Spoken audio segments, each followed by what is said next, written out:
The best music for hard-working people. Get the job done with Radio. And now your featured presentation. Hey there, rockers! Welcome to Bands, the good, bad, and the ugly, with Dr. Dawg. On the show where we get real about the ups and downs of band life. Your host, Dr. Dawg, is locked and loaded. So let's do this.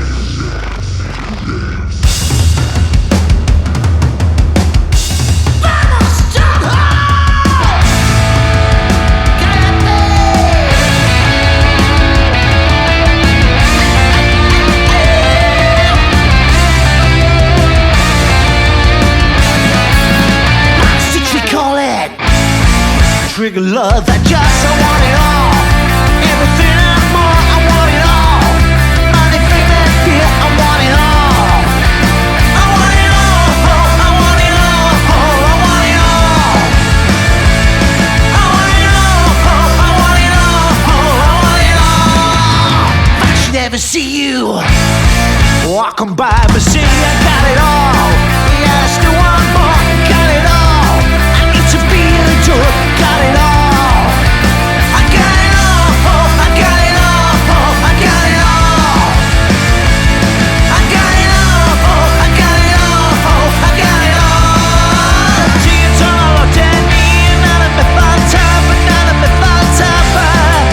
Continue to look at me, ya no tengo nada, ya no tengo nada. Para por este mundo como un vagabundo sin saber a dónde.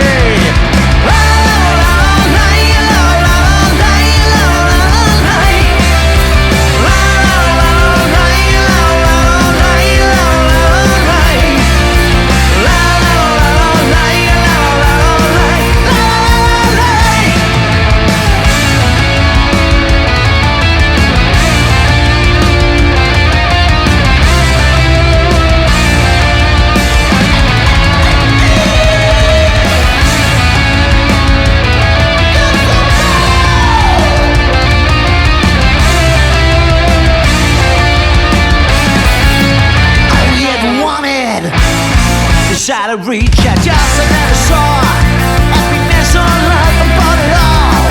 Everything I need and nothing more. What's it all for? What's it all for? What's it all for? What's it all for? What's it all for? What's it all for? La la la la la la la la la la la la la.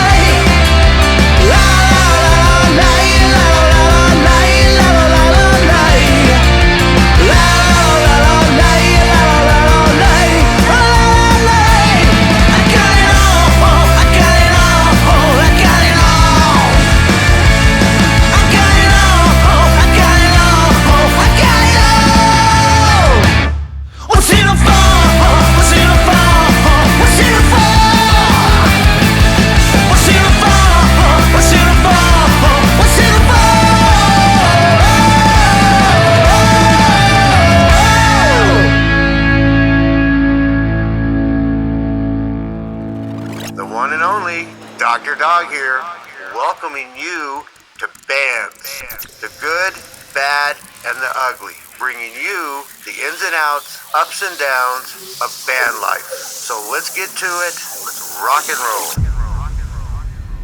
roll. So the song you just heard was I Got It All by Gypsy Pistoleros. And the Gypsy Pistoleros and Mr. Lee are the doctor's guests tonight. It's great to have you on, Lee. How you doing? Hey, great to be on, Doc. You're looking fantastic, by the way. Well, you look like thank you should be in our band. Hey, you know what? Looking at your videos, I was hoping I would see the same thing on the other screen, but I understand that it takes a while to do that. You guys have a phenomenal look. Let me tell you that. You really do. So, geez, but it's like, yeah, this is Unmasked for the first time in ages. Well, sometimes the guests catch the doctor that way, and it's like that's a little weird when you get caught off guard. But you're looking rock and roll there, Lee. So you know what? Just let's just have a great interview. And why don't you tell us a little bit about yourself and about Gypsy Pistoleros? Sure. I formed, whoa, I've been in bands since before the dawn of time. I started in punk bands way back in 77, supported the Damned. Then I went on to post-punk bands, supported Bauhaus, Lords of the New Church, moved to London. Then we moved out of London in 89 when sort of grunge stopped, destroyed, blew apart, sort of the glam rock sort of thing. Lived in Spain for 3 years, formed a band over there, and we supported, the Ramones, Motorhead, Sepultura, The Cramps, UFO, Sabbath, some really big bands. And that's where I sort of got the idea of mixing flamenco-y rumba with out and out glam and hard rock and roll. And we first did it on the Ramones tour in 1993. Bloody hell. Now we're going back. Came back to the UK. We signed a deal with Noise Records, which went tits up. And then 2005, I sort of got the Gypsy Pistoleros together, and we went out and we played the States a few times. We played Rocklahoma 5 times. With everybody that was a glam band, from Poison, Crew, Guns N' Roses. Bloody hell, I think everybody played it at one point from 2005 to 2011. We did all those. Then I sort of stepped away from it. We signed a really shitty record deal with a record company called Heavy Metal Records, who rob dogs. But, if anybody knows their history, they'll understand. And I just walked away from the band, from everything, left it. And I came back 3 years ago, 2020, and just thought, wow, I was a bit of a rock and roll mess, as most of us are. Yeah. Alcohol, drugs, the whole thing. I was a speed freak and a complete pisshead. So I don't remember a lot of the years. But I've been clean now for 4 years, and I thought, I got some unfinished business. And so I thought, if we're going to do it, let's do it properly. So we got the Gypsies together, local band from Worcester, the town that I'm from. And we went into the studio with Dave Draper, who does most of the Wild Heart stuff. Yes. He's done Therapy. I think he's done Curb Dog, a lot of heavy stuff as well. Ryan Hamilton, he's done a lot of stuff with him. And he's a brilliant producer. And he's sort of like the fifth member. He's, he does plays a lot of the guitar in the studio and writes songs with us, and put the album out through Earache Records, and it's done amazingly. I mean, we actually charted. I think we beat Taylor Swift in one chart, which is amazing. Seeing as she's got about how many million promo dollars behind her. I know. We got nothing. What? That's the best thing you could have ever said right there, is what you just said about Taylor Swift and what you did to her. So that's phenomenal. I mean, you should be grinning. It's like, that's great. That's freaking great. Yeah, but it's been great. I mean, the reaction's been fantastic. And the new album's like more than we could have hoped for, really. I mean, thank God for, radio shows like yours that actually still promote this music, because the mainstream has just wiped it off the dial, especially in the UK. There is nothing over here. I mean, you have to pay to get on the supposed rock radio stations, which aren't rock. There's some soft southern rock weird shit going on in Britain. They think we're out and out punk at the moment. That's how soft it's gone, so it's weird. But no, so thank God for stations like yours that give this sort of music a platform and a way to reach, like the States. That's another one that's a pain in the ass to try and get through. Yep. If you're not paying serious, advertising money, you don't get on. Well, even when you pay, what are you guaranteed? I mean, you get on, but how many times, and what's the rotation, and what's the schedule, and nobody tells you that. It's just like, well, we're going to put you on, but when? So, but you know what though, again, before our talk, before the interview, you were saying that you guys are already booking into 2025, and again, my friend, that's unheard of right now, at least from the guests I've been talking to. I mean, they get bookings and they're booking and they're recording, but no one has said to the doctor, hey, we're booking into 2025, dude. That's impressive. I mean, that's totally freaking impressive. So, it's hard and you have a lot of work, but you know what? If you really look at the bottom line is it's impressive. I mean, that's all Doc can say is it's impressive. So yeah, cheers, bro. I mean, it helped that we made the UK charts, because then suddenly everybody says, oh, they're in the charts, they must be good. It's like, have you not got ears? Did you not know that before? But people don't. It's really strange. And suddenly you're in the chart. It goes, oh, you're a real band.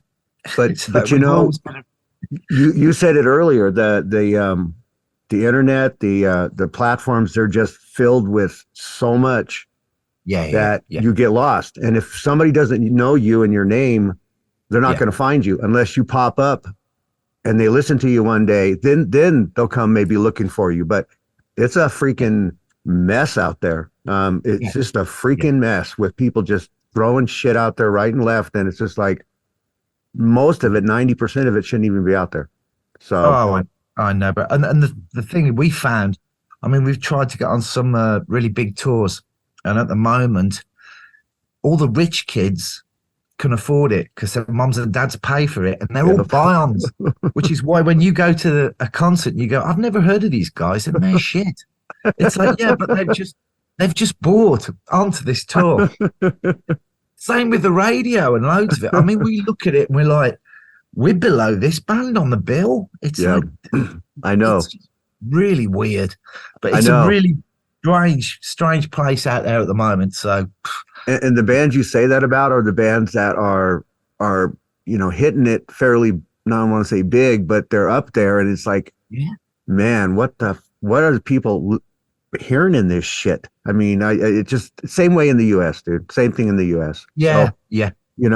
So let's go a little bit into the band life and to the road that the bands follow, and tell us, Lee, what's the most brutal aspect of being in a band, and especially an independent band? At the moment, it's money, always money. We were lucky because Earache, though we're not fully signed to Earache, they did us like distribution, and they distributed the physical product, etc. So they've been brilliant with us, and fingers crossed. So this is an exclusive. I shouldn't be saying this, but we should sign fully to them in January, and the next album will be through Earache fully. Congratulations. So, that's phenomenal. And Doc just hit his laptop and made a loud ass noise, and I apologize for that. But will you tell us again? Tell us that one thing you just said that you shouldn't be saying, because Doc kind of screwed it up when I hit my laptop. I apologize. It's all right. Yeah. The next album will be fully released through Earache. So, and what's going to happen here with Earache pretty soon there, Lee? Come on. I mean, if we sign to them in January.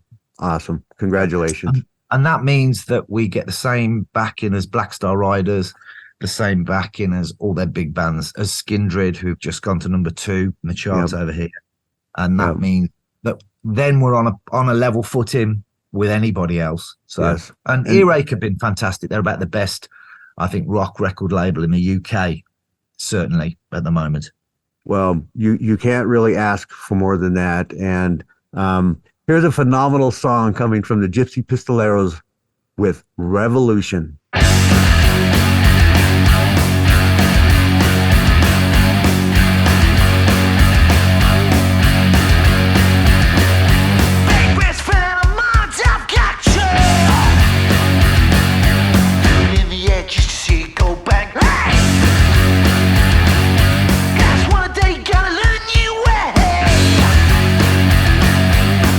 Hand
That was a great track. Yeah. Oh, well, that's well, there's a new video coming out for Revolution in just over Christmas, because we wanted to release it, but the radio pluggers said, oh, they're not going to go for that because it's got swearing in and it rips the government apart and whatever. And I wish we'd have done it now anyway, because we didn't get play on the mainstream radios anyway. Sometimes going against the grain gets you on that airplay. You know what I mean? Sometimes it does, sometimes it doesn't. Yeah. So, but I mean, next album, Sodom, we'll do whatever we want. It's like, we're going to put out 4.5-minute songs if we want. We're not going to do anything that's going to, like, you know, you should always do what you want and be who you are and play the music you are, because when you start changing it for companies, labels, producers, promoters, then you've just given yourself away, and you're not who you are, and that's not what's going to happen. I know, especially with you. So Lee, tell us, most of us know that's been in the business for a while, that the music industry we just talked about is really well known for shady and shitty and low-handed practices. So tell us just a little bit about the experiences you've had, because I believe you've had quite a bit with this type of subject. Oh God, yeah. I signed to Heavy Metal Records in 2010, and I mean, the contract was watertight, and they promised us big tours, big money, everything. Nothing came through. There was nothing we could really do about it. So I just walked away from my own band. But they owned the name. They could use the name. So they not only licensed a full album, but they'd licensed the name, which means that for 10 years they could use the name. So I walked away from it anyway, but I think for about a couple of years, the guitarist tried to carry on with the record label with some shitty ass lineups. So, and I actually went to Hard Rock Hell Festival, I think in 2007 or 8? And 2012. And I watched the Gypsy Pistoleros doing like my songs with all my stuff, and it was the weirdest thing ever. So if you ever want to go and watch a tribute sort of band, that's just signed to a shitty deal with a record label, and which means that they can use the name, which was weird. But now everything reverted back to me, you know, like when I came back, and it was like, but it's really bizarre to see somebody else singing your songs badly. That has to, yeah. That has to hurt, right? That hurts, right? When you're watching something like that, you're just going, "Fuck! I want to get up there and knock these fuckers out." Yeah, yeah, totally. Especially when the crowd are looking at you, going, "What the fuck are you doing down here watching this?" And I'm like, yeah. It's a long story, but it's just, I shouldn't say this, but I will say this. We're playing Planet Rock radio station's big festival at Christmas in December, and but they won't play our single because they said they don't play covers. And I went, what? So Live and Let Die is Guns N' Roses, is it? So Knocking on Heaven's Door is Guns N' Roses track, is it? And then they went, oh, but we will play it, obviously, if you take out advertising, like we were talking about. £3,000 for 2 weeks, which gets us on the playlist. And it was like, it didn't cost us that much to record the album. What? And we're playing their festival. So I'm going to thank them at the festival for not playing us, obviously. Yeah, I would be bending over and pulling down my pants. You know what I'm saying? It's like... So yeah, I'm going to say yeah, and I'd like to thank Planet Rock. Oh, hold on, you didn't fucking play it. Let's wait till they got like 3,000 watching before I come up with that one. Oh, I would do it. I definitely would do that. So that'll be fun. Oh shit. Well, that was awesome. Well, spinning at you right now is What's It Like to Be a Girl by the Gypsy Pistoleros.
Rockin' tune, Lee. Rockin' tune. Yes. Cheers, bro. Tell us, and I know this has happened because it's happened almost to every band. How do you handle the good and the bad criticism of your band and your music? Well, it's really strange. It's a lot of sort of the public, people in the know that there are certain little agendas some journalists have, or they don't, or they back something. I mean, for example, over here we've got they tried to get some movement going called the new wave of classic rock. And what the fuck does that mean?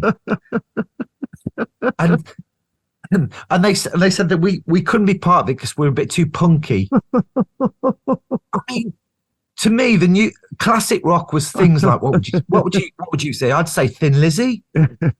It's classic rock, that sort of stuff. Motley, Mott the Hoople, Thin Lizzy, Mott the Hoople. Yeah, totally. But all these bands that are in the new wave of classic rock in the UK sound like fucking Shania Twain. It's like really weird. So I put up a post saying marked safe from the new wave of classic rock, and they took offence to that. So we had all the new album, Duende Go Go Loco, has had fantastic reviews. They've been brilliant everywhere, and there was one bad review. And you can scour the net for it. Honestly, I'm not joking. One bad review, which was from Classic Rock Magazine, UK. They gave us 5 out of 10. And all they said was, "Come on, Eileen, should never be covered." That was it. What in-depth analysis of your album. So it was like, oh, I mean, fuck off. I don't want to be in Classic Rock Magazine. It's dead bands that haven't released music for the last 20 years. I mean, like, fantastic. But I don't want to know about Black Sabbath during the 70s. You know what I mean? Like, is there nothing? There's no new. They don't promote any new bands. It's all like some weird, fucking, everybody that's dead. So maybe when I die, we might get in it. But, so that was fun. And I don't fucking care if they are. I never want to be in Classic Rock Magazine. Oh shit! I can't keep laughing. Oh shit! Hear that? Oh shit! So Lee, tell us about band dynamics. Okay, they can be very complicated at times, and they can be on good. They can be, it's like the good, the bad, and the ugly, and then even the shitty. So tell us a little bit of experience you've had with that, and then tell us about how the dynamics of the band is now. Now, I used to, in the old Gypsy Pistoleros, when we played Rocklahoma, I mean, there's about 3,000 or 4,000 people watching us, and at some point I look around and I think, shit, where's the guitar gone? There's no guitar. And I look around and the guitarist is waving to the audience and like he's some like rock god. And and I have to shout out, for fuck's sake, dude, play the fucking guitar. It's just weird. I mean, drummers you can't talk to. I'm sorry. I've never met a sane drummer. With ours, we pretend to tell him what's going on. Agree with everything that he says, and then just like carry on with what we were going to do anyway. I tell them as little as possible now. But then it can't get coloured. You do know, Lee, I am a drummer.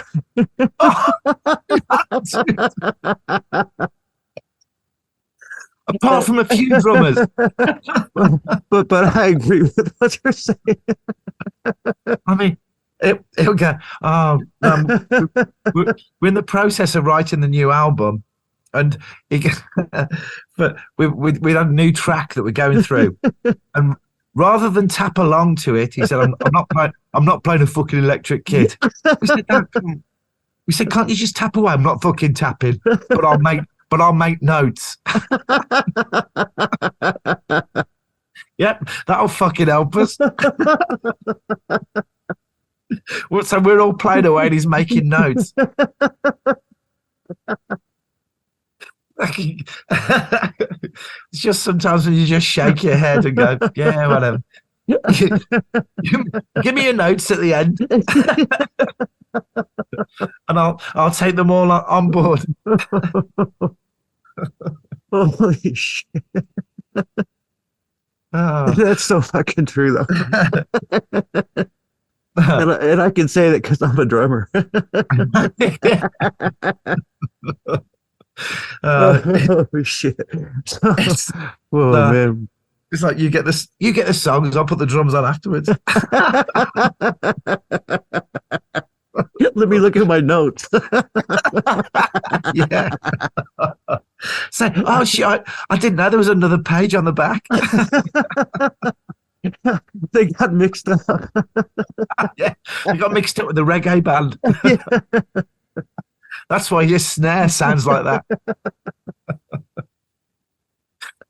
No, but no. In all honesty, no. It's about the best lineup I've ever been in of the Gypsy Pistoleros, and no, we all get on fine because we did have like a few session guys. I mean, on the album before this, the Mescalito Vampires, we had Vinny, who was a great drummer, but he drummed in Ghost for a time. But I wanted to have a real band, you know what I mean? Just we're all round here, all Worcester, so I went and stole the best musicians from my hometown, which means every other band hate me. and it just works. It works really well. I mean, there's no massive egos apart from the drummer who we ignore.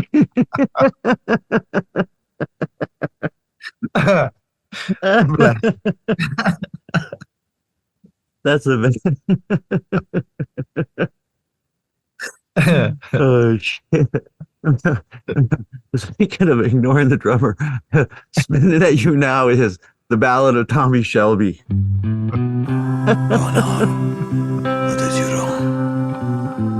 I told you all along that I've always been a mad boy. As I lie in this padded cell, listening to the screams of a silent man, I remember the words the old priest yelled.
No, no, you are a rare breed from us.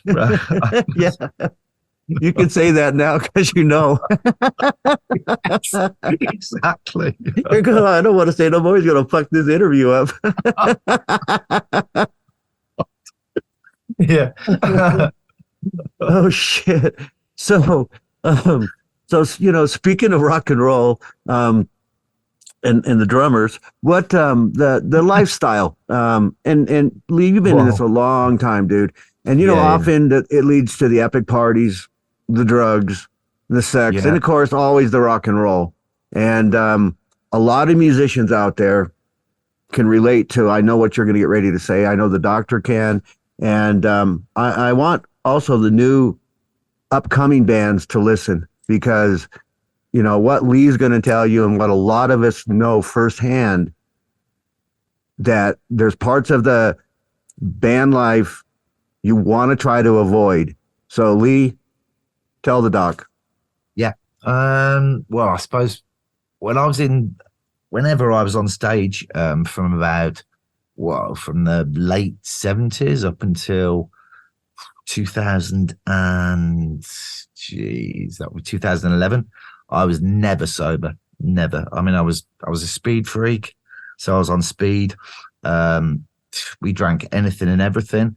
And everybody thinks it's the myth and the lifestyle, and it's great, and that's what goes with it.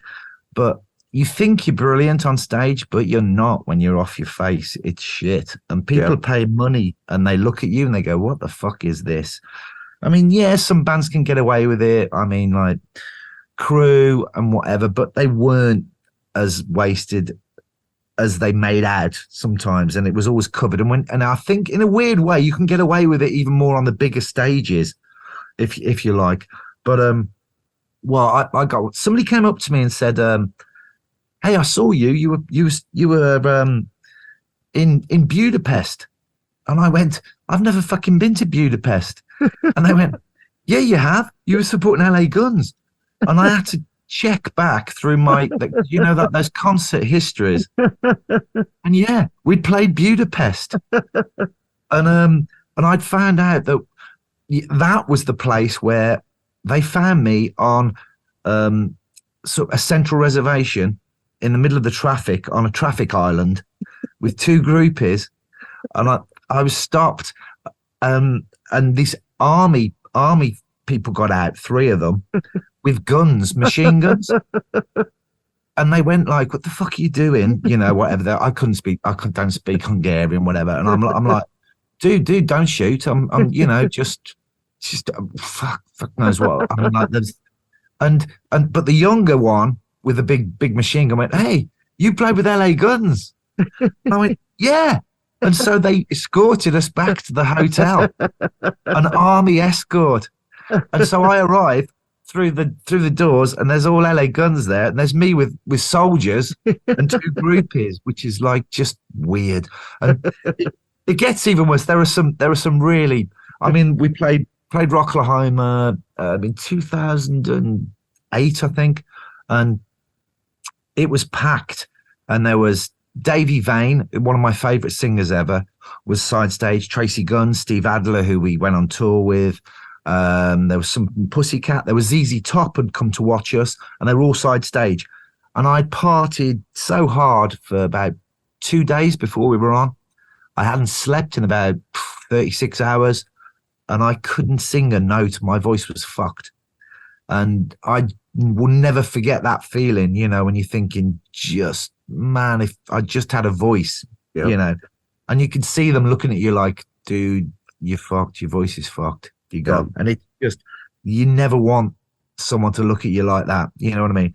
And you don't know how many chances you fuck up, because I know during the past when I was younger, a lot of record labels were interested, and all they do is they send people to watch the band, and they watch you afterwards, and they see you getting pissed out your face, falling over, being a dick, and they just go, nope, not investing any money in that band.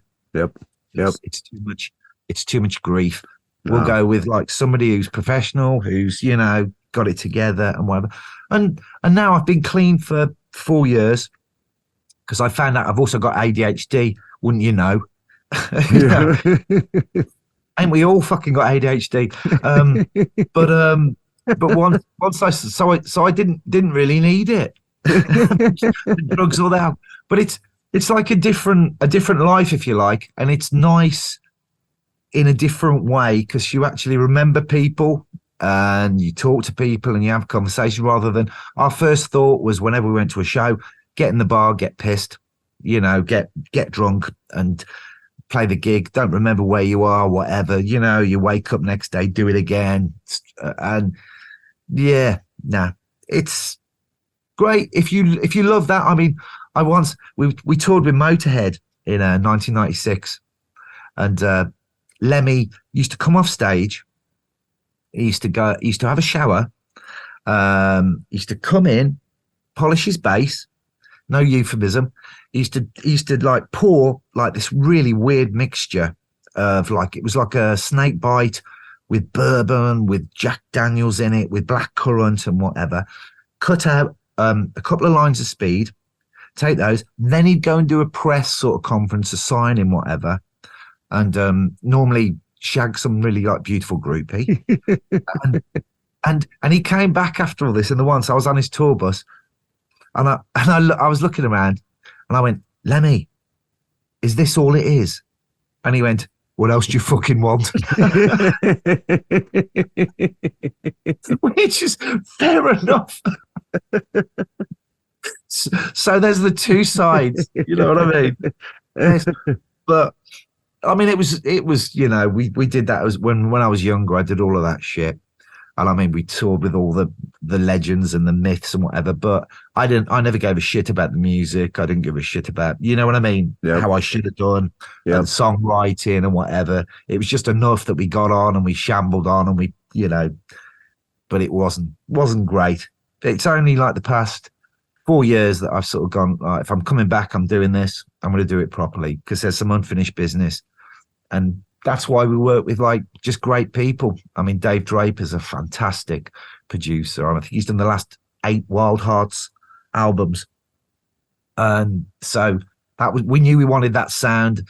And we've also had like real problems being like sort of with the flamenco, rumba, glam, punky influences, because it's quite hard to categorize and pigeonhole. Yep. And I thought it was always great to be like different sounding, you know what I mean? Your own sound. But to some people, they can't quite deal with that. They need to go, oh, and they sound like the Foo Fighters. Right. That's great. You know what I mean? Or, oh, they sound like, you know, like, I don't know. They sound like the Strokes or whatever. Or they sound like Guns N' Roses. And they go, oh, yeah, I understand. But if you got your own sound sometimes, plus we do quite a different mix of styles with it. You know, some are way out punky, some are really heavy, some are, you know, like even 50s influenced, you know, some of them. So some people don't quite get it, which is fine. But we just do what we do now. You know, there's no hidden agendas. If a song is going one way, we let it go. Well, it's like a puzzle, and your piece of the puzzle doesn't fit into the puzzle. And so people don't know where to classify you. And that's the thing why do you have to be classified? Oh, exactly. Yeah. Well, we didn't even make the rock charts over here. We made the indie charts. so apparently we're not a rock band anymore. We're an indie band. That's right. See, you got demoted, I think. No. Oh shit! I shouldn't say that. Oh fuck! I'm gonna get in trouble for that one. Oh shit.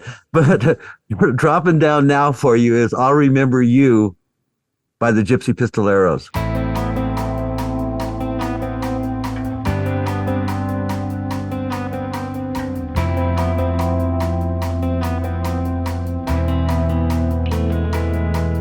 The bouquet of flowers that I gave seem forsaken now, lying still. They wither upon your grave as I sit here and think of you still.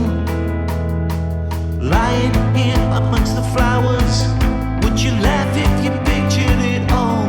Walk, I will walk through the shadows, and one day I'll answer your call.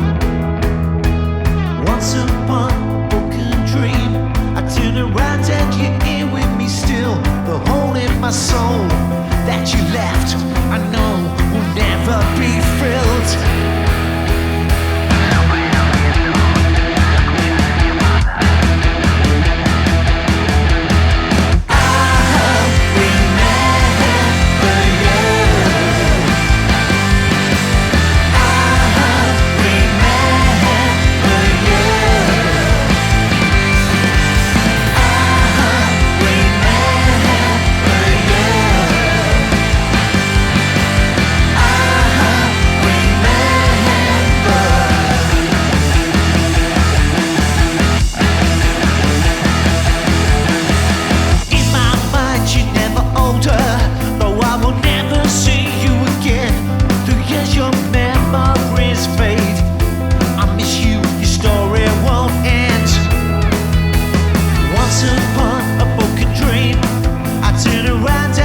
man, I'll tell you what, I'll definitely remember that tune. That's going on my playlist. So phenomenal song.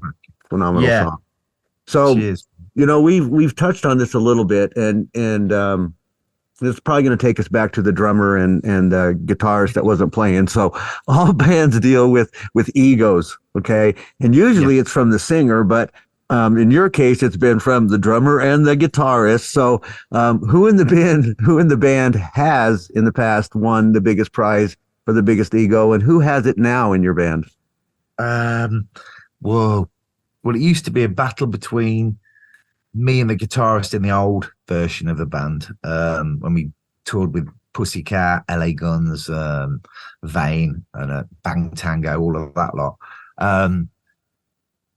But then again, I don't know whether it was a battle of egos or just whether battle of who was the drunkest and who shouted more. Now it just makes me smile. I mean, there are some. And the funny thing is now, because we wear makeup on stage, so we do the whole, like, you know, almost Day of the Dead, and we change it up a bit for different things. So Blade Runner, we had the blacked out eyes at the band and whatever. And bands don't recognize us before we go on. So you get a real sense of what these bands are like. And some of them won't even look at you when you say, "Oh, all right, how you doing, mate?" They'll just walk straight past you. And it's like, dude, we're not playing a stadium. We're playing a shitty little rock club, you know. This is one funny story. I used to go out with Jane Dickinson. I used to go out, Bruce Dickinson's ex-wife. Right. And they just split up. And we were in the Rainbow. And she introduced me to Slash, because Slash is from Stoke-on-Trent originally, you know, I suppose UK. And we're both wasted. But Slash sort of half shakes my hand, and I went, "It's all right, mate." I said, "If you don't want to shake my hand, don't fucking shake my hand." And he turned around and he went, "Who the fuck are you?" And I went, "Who the fuck are you, Cher?" Anyway, we got into a scuffle. We ended up falling over a table. Whatever. There's all of their security. It was just before Use Your Illusion came out, so all their security have gone for the guns and whatever. And suddenly I hear this voice comes out from the back. "Oi, behave!" Everybody stops, and it was Lemmy. told us to behave, and we had to shake hands. So that was my ridiculous clash of the egos and non-egos, whatever story. But that was funny. Too much. So all bands, they go through their highs and their lows, and even the dark times. And again, we've touched on a lot of this throughout the interview, but tell us what you think was the lowest point that you've reached. Definitely when I signed to Heavy Metal Records, which gave them the rights to use the name for 10 years, essentially, when you read the small print, and watching other people doing your music, your songs. I mean, at one point there was not one person in that band that had written any of the songs. So that was the lowest point. I think the highest, though, is now being in this band, and just the fact that we're starting to break through now. I mean, in the UK, I don't know how it is in the States now, but just to get in the charts without massive backing and massive monies put behind you is a real big deal, which actually means that the only way you've got in the chart is by people buying your record, you know, buying your vinyl, buying your CD, which means a lot, which means you've got a fan base. And like, so with major backing for the next album, we're hoping that goes, you know, that it goes to another level. And we're ready for it. I mean, like, that's the weird thing. I mean, like, I'm no kid that's like, you know, like dreaming of it. I know what it takes to do this sort of shit. And I know when a band's ready and when a band isn't, you know, which we were talking about before, when some of the, you know, rich kids buy onto tours and you look at them, you think, how are they supporting at this massive freaking, you know, stadium? They're shit. They are not ready for it at all. But we're ready now for this. And, you know, and so, yeah, we're just like, bring it on now. So I'm looking forward to it. It's great to be at this point in my life when I'm like, you know, thinking, yeah, the best is yet to come. That would be weird, you know what I mean? Looking back, going, oh, those are my best years. Yeah. That. No. I never, you know, I wouldn't No. want to be in that position. No, those years were great years. You had fun. You learned a lot of lessons. You know, Yes. I don't know how many musicians would say, I wouldn't do that again. I'd do it again. You would do it again. But Yep. now Yes. you've learned, and we all learned Yeah. down the road that, yeah, we had a blast, Yeah. but we paid for it also, you know? So, Yeah. Oh, good. Yeah. and And that's there are a lot that aren't here. yeah, That you know, that took it way beyond. further than that. Yeah.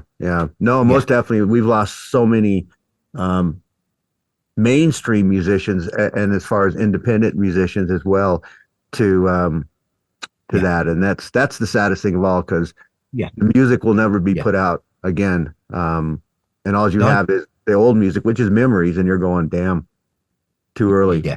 Too early.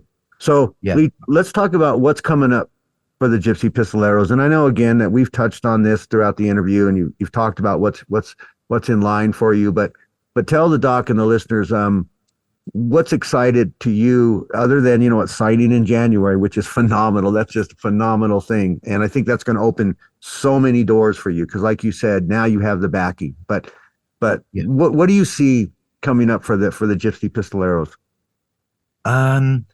A lot of hard work again. I mean, it's great, it's fun, but we're now, I suppose, like you said, the great thing is things are coming in for us. We got to plan when we're touring in a year's time, you know, further than this. We got the new tracks, the new album. The songs are brilliant. They're great. I'll say that myself, because, you know, I really think this will be the best album I've ever done. And Dave Draper, we're working with again. So we're in the studio all January. So by the end of January, the album will be finished. Then we'll look at who's coming over. We got to sort the record deal, sign that, get that out. Then we're going to look at who's touring, because we want to jump on, you know, like a big support tour. Because whatever you say, I mean, we can draw on our own about 100 people to a place, but you play in a big venue, you know, I mean, we play at festivals, Hard Rock Hell, 3,000 people there. Yeah. That's a lot of touring to reach that many people, you know. Yes. So we jump on a few big support tours. We do that. And we just gig. We just gig it, and we get seen, and we get on shows like yours and wherever we can, and just get the name out there, you know, because like you said, I mean, people, you have to be in a shop window of some sort. You have to be seen. I mean, can you imagine how many thousands of brilliant bands have never been discovered, you know what I mean, and never been listened to? That's the sad thing, when there's so much shit about that does get backing from record labels, you know what I mean? You know, it's just music for sheep in the freaking elevator, you know. That's what most of it is. That's it. You know, so we just get out there and we just do it. We'll tour it again. We'll try and get, you know, they get bigger, the venues will get bigger, and hopefully the next album, you know, goes through the roof. And I want to come to the States. That's the next thing. I haven't played the States since 2011 was the last time, Rocklahoma. So well, I'll tell you, I'd like to come back. Well, the States would definitely want you back, and I guarantee you come here and you're not playing to 100 or 3,000. You're going to be playing to a hell of a lot more than that. So that's phenomenal, you know. And Lee, you have the experience. A lot of musicians and then believe me, you topped out with all those mainstream and big artists back in the day, and a lot of artists can't say that, and I'd say probably 99.9% can't say that. So you've got the experience. Like you said, you know what's good, you know what's bad, you know when it's time, when it's not the time, and you've lived it, you know it, and now you have the experience to go forward, which you will. And I really look forward to your next albums coming out. I look forward to you coming to the States, because you'll see the doctor right up front. I guarantee you. Well, I better be on side stage. That's all I'm going to say to you. I better be on side stage. You know. Yeah, you got an invite. You got an invite. Definitely. And the doctor's going to help you get there as much as I can on my side by promoting you guys, and especially your music. I mean, it leaves me sometimes like I can't talk because you could just see I was getting ready to say something. It's like, damn, it's hard to describe because it's so unique and so mixed, and it all sounds so great. Where most that do what you've done, this sounds great, this sounds like shit. But I'll tell you one, which everybody could hang bang or head bang to right now, is the latest release from the Gypsy Pistoleros, which is "Come On, Eileen."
Damn, that's a good track. That's a good track.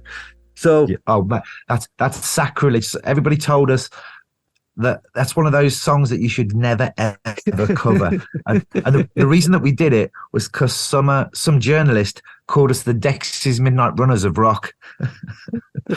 So we thought, all right, let's own this. So we did it as a joke at a festival. We'd only rehearsed it 3 times, and it went down so well that we came off stage and they went, you got to release it. It was like, oh no, man. And so we thought, yep, that'll piss the press off.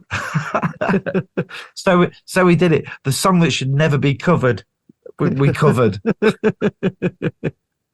Well, you did a great job. You did a great job covering it. So cheers, bro. So I tell mean, us. Dave Draper changed it drastically. So tell us. It was funny.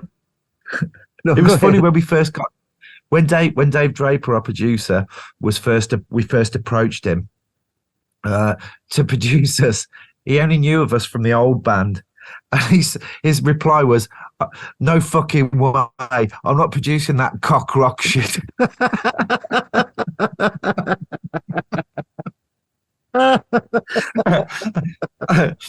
So, and it took us a while with the new stuff. He had to listen to it to go, yeah, all right, then I'll do it. No, this isn't the cock rock shit you used to do. I like that. So it's all worked out okay in the end. So Lee, tell us, the listeners and us, where we can find your music and your videos, maybe your upcoming dates on where you're going to be playing at, any merchandise or anything else that you guys have. Let us have it. Where can we find it? Sure, you can find everything at www.gypsypistoleros.com. If you want any of the new album, 4 different colored vinyls, splatter vinyl, colored vinyls, CD deluxe copies, etc., and t-shirts are all via Earache Records web store. It's all online there. I think they've got a brand new site just up, and there's actually Christmas offers on the moment, so I think it's about half price, most of the vinyl up on there. And if you want to keep in touch with us, we're on all the social medias, like Facebook, if it still works anymore, where we got 2,000 followers and we reach 3 followers when we make a post that says, buy this. So best, just check us out online, YouTube. We're on there, Spotify, which, we don't talk about much because we've fallen out with them on occasions. It's like, when you look in the artist Spotify and it's clocking round and you think like, dude, we're on 200,000, and it suddenly clocks back to 20,000. And you're like, dude, we just lost 180,000 streams. Where did they go? And they just say, oh, there's too many in Latin America streaming you. I said, well, what do you mean? They could actually be genuine. But we won't even go there. But they gave us some back, and the weird thing was we still made the download chart with like hundreds of thousands of streams being wiped off. So, God shit! knows. But just check gypsypistoleros.com. You'll find nearly everything, all the links to everything else for us on there. You heard it, guys. And I tell you what, I spin vinyl. That's how I listen to my tunes, and I spin vinyl. So the doc's definitely going to get on some of those vinyl you have, because I love vinyl and I love your music. So the doctor wants to thank Lee with Gypsy Pistoleros for being on the show today. I think I had way too much fun. Yeah. No, it's been a blast. Anytime. It was great. Anytime. It was great. And I do look forward to having you on another show with another topic, and you're phenomenal to talk with, and I just had a blast. I hope you did too, buddy. I hope you did too. I did. No, it was great. No, just message me anytime, bro, and I'll come back on. Oh man, it sounds fantastic. So again, the doctor wants to thank Lee with the Gypsy Pistoleros. I want to thank Dawg BANDS Studio, Radio, Magpie Sally, and Matt R, my guru tech that keeps me on the air.